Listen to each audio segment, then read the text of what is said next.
أعوذ بالله من الشيطان الرجيم بسم الله الرحمن الرحيم رب اشرح لي صدري ويسر لي أمري واحلل عقدة من লিসানি ইয়াফকাহু قولي। আপুরা, আশা করি আপনারা সবাই ভালো আছেন এবং খুব সুন্দর একটা রমাদান আপনাদের কেটেছে। তো আমরা বলেছিলাম যে আমরা আমাদের এই কোরআন নিয়ে চিন্তা ভাবনা করার যে প্রজেক্টটা, সেটা আমরা সারা বছর জারি রাখার চেষ্টা করবো ইনশাল্লাহ। তো আমি আসলে অনেক দিন ধরে ভাবছি যে এই যে টপিকটা নিয়ে এখন কথা বলা শুরু করবো ইনশাল্লাহ। এটার উপরে অনেকগুলো 5-6টা করে ভিডিও হবে ইনশাল্লাহ। কিন্তু আমি মনে করি যে এই ওভারঅল ব্যাপারটা বোঝাটা খুবই খুবই জরুরি, খুবই জরুরি। এবং আগে বলে নিচ্ছি যে এখন আমি যে আয়াতের এই যে এক্সপ্লানেশনটা বা যেদিকে আমি আপনাদের দৃষ্টি আকর্ষণ করছি, এটা এমন না যে এটা আমি কোনো তাফসিরে পড়েছি বা কিছু।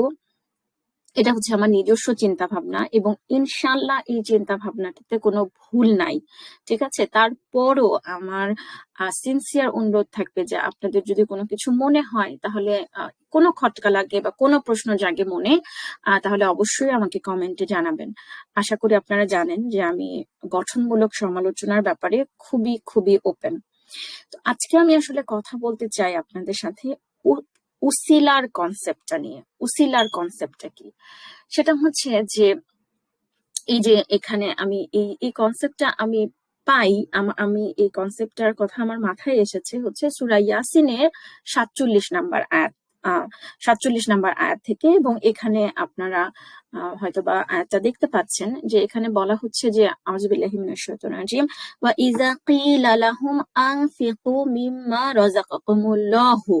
ঠিক আছে, যখন তাদেরকে বলা হয় যে আল্লাহ তোমাদেরকে যে রিজিক দিয়েছেন সেখান থেকে ব্যয় করো, ইনফাক ব্যয় করো, তখন যারা কাফির তারা মুসলিমদেরকে বলে, মানে মুমিনদেরকে বলে, লিল্লাযিনা আমানু, মুমিনদেরকে বলে যে ইচ্ছা করলে আল্লাহ যাকে খাওয়াতে পারতেন আমরা তাকে কেন খাওয়াবো।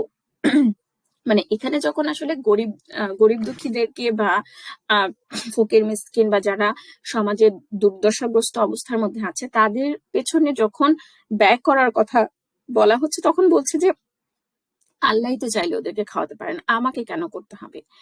এখানে আপুরা আপনারা যদি একটু ডিপলি চিন্তা, তখন আল্লাহ সুবহানাহু ওয়া তাআলা বলছেন যে তোমরা তো ফি দালালিম মুবিন, তোমরা স্পষ্ট বিভ্রান্তিতে আছো। এখানে অনেক একটা বুঝতে হবে আপুরা যে আল্লাহ সুবহানাহু ওয়া তাআলা চাইলে তো সবকিছুই করতে পারেন, ঠিক আছে। ধরেন আল্লাহ সুবহানাহু ওয়া তাআলা যদি চাইতেন তাহলে আমরা আপনি অন্য যে কোনো প্রাণীকে দেখবেন যে গরু একটা বাছুর যখন হওয়ার পরে সে তিরিং বিরিং করে লাফাইতে থাকে, ঠিক আছে। আল্লাহ সুবহানাহু ওয়া তাআলা চাইলে তো একটা রেজিমেন্ট বাচ্চাই আমাদের পেট থেকে বের করতে পারতেন, যে হচ্ছে হাঁটতে পারে বা যে নিজে নিজে কিছু একটা করতে পারে। তো আপনারা দেখবেন যে এই সমস্ত প্রাণী জগতের মধ্যে সবচেয়ে ভালনারেবল অবস্থায় জন্ম নেয় হচ্ছে মানব শিশু। সে কিছুই পারে না, সে শুধু 2টা জিনিস পারে। একটা হচ্ছে সে সাক করতে পারে মায়ের, মানে সে, তাও সব বাচ্চারা পারে না, বাট ইন জেনারেল সে সাক করার একটা ক্যাপাসিটি নিয়ে আসে। আর একটা হচ্ছে সে কাঁদতে পারে। এবং এটা একটা অ্যামেজিং ব্যাপার যে আল্লাহ মেকানিজমটা এমন করেছেন যে এই দুটো ক্যাপাসিটি থাকলেই তার প্রয়োজন আরেকজন মিটিয়ে দেবে, মা বা তার যারা বাচ্চা লালন পালনের দায়িত্বে থাকে। এবং এই জন্য দেখেন যে ডাস্টবিনে রাখলে কেন মানব শিশু মারা যায়, আল্লাহ মাফ করুক, আস্তাগফিরুল্লাহ, ডাস্টবিনে ফেলে দিলে কেন মানব শিশু মারা যায়, কারণ হচ্ছে মানব শিশু নিজের কিছু করার ক্যাপাসিটি নাই। এখন এই যে একটা মেকানিজম আল্লাহ সুবহানাহু ওয়া তাআলা 9 মাস গর্ভে রাখেন, এরপরে এইরকম একটা অসহায় মানব শিশু বের করেন, তারপরে আস্তে আস্তে সে হয়তো বা উল্টাতে শেখে, তারপরে আপনারা জানেন স্টেপস গুলো। এইভাবে এই যে আল্লাহ একটা মেকানিজম সৃষ্টি করেছেন, একটা উসিলা সৃষ্টি করেছেন, ঠিক আছে।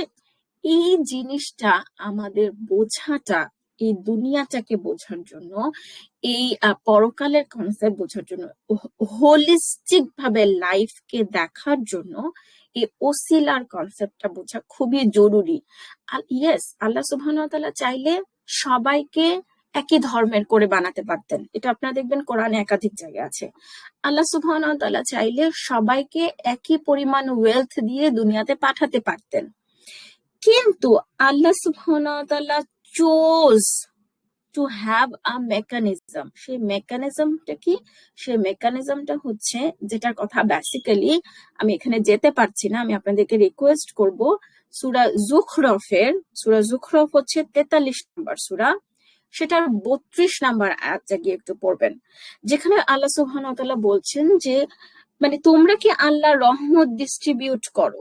সো আল্লাহ সুবহানাহু ওয়া তাআলা বেসিক্যালি এক একজনকে এক এক পরিমাণ ওয়েলথ দিয়েছেন, এবং দুটো, এবং আপনাদের সূরা মুলকের আয়াতটা মনে আছে, সেকেন্ড আয়াতটাই, যে আমার প্রায়ই মনে হয়, আমি সেদিন আমার একজন আত্মীয়র সাথে কথা বলছিলাম, যে আমরা যদি জীবনে ভালো থাকতে চাই, আমাদের সবার আগে বুঝতে হবে যে হোয়াট দিস লাইফ ইজ।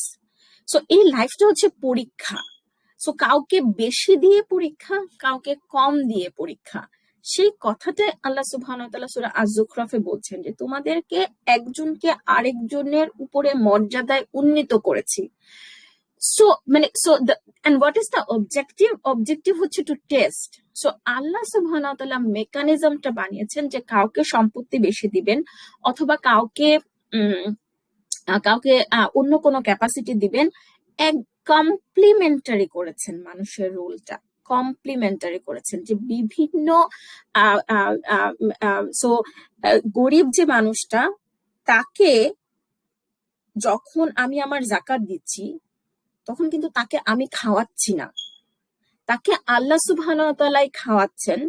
কিন্তু আমাকে, যাকে বেশি টাকা দিয়েছেন, যে যাকাত দিচ্ছে, তাকে ওসিলা হিসেবে গ্রহণ করছেন বা ওসিলা হিসেবে ব্যবহার করছেন। এইটা কেন ব্যবহার করছেন? আল্লাহর ইচ্ছা। আল্লাহ এইভাবে দুনিয়াটাকে মেকানিজম বানিয়েছেন, এইভাবে আল্লাহ আমাদের পরীক্ষা নেবেন, এটা উনি সিদ্ধান্ত নিয়েছেন। এবং আল্লাহ আলিমুন হাকিম, উনি সর্বশ্রেষ্ঠ নলেজেবল এবং বিজ্ঞ। উনি এইভাবে একটা মেকানিজম বানিয়েছেন।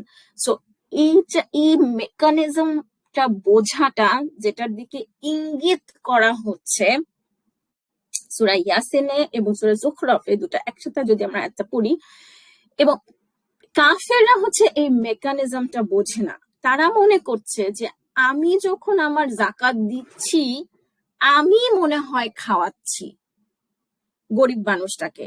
তাদের কথা হচ্ছে আমাকে কেন খাওয়াতে বলছো, আল্লাহই তো খাওয়াতে পারে। তারা এই ওসিলার কনসেপ্টটা বুঝতে পারছে না। তো যারা বুঝতে পারছে না, তাদের কথা আল্লাহ বলছেন ইন আনতুম ফি দালালিম মুবিন। সো আসেন আপুরা, আমরা নেক্সট কয়েকটা ভিডিওতে এই ওসিলার কনসেপ্টটা একটু বোঝার চেষ্টা করি। মানে আমার প্রথমে আপনারা জানাবেন যে, মানে আমি অনেকগুলো উদাহরণ দিয়ে এটা বোঝানোর চেষ্টা করব। আপনাকে প্রথমে জানাবেন যে এই ওসিলার ব্যাপারটা, এই কনটেক্সটে আপনাদের রিজিকের কনসেপ্টে, আপনাদের কনটেক্সটে আপনাদের বোঝাটা ক্লিয়ার হয়েছে কিনা। আই রিপিট, যখন আমি টাকা পয়সা আমার যার যাকাত, যে গিভার, সে যখন যাকাত টেকারকে দিচ্ছে, তখন কাফিররা মনে করতেছে আমি ওকে খাওয়াচ্ছি, আর মুমিনরা বা লিল্লাযিনা আমানু মানে যারা ঈমান এনেছে, তারা বুঝতে পারছে যে আল্লাহ খাওয়াচ্ছেন, বাট আমাকে ওসিলা হিসেবে গ্রহণ করছেন। আজকে এইটুকু আপুরা, জাযাকুমুল্লাহু খায়রুন শোনার জন্য। আসসালামু আলাইকুম ওয়া রাহমাতুল্লাহি ওয়া বারাকাতুহু।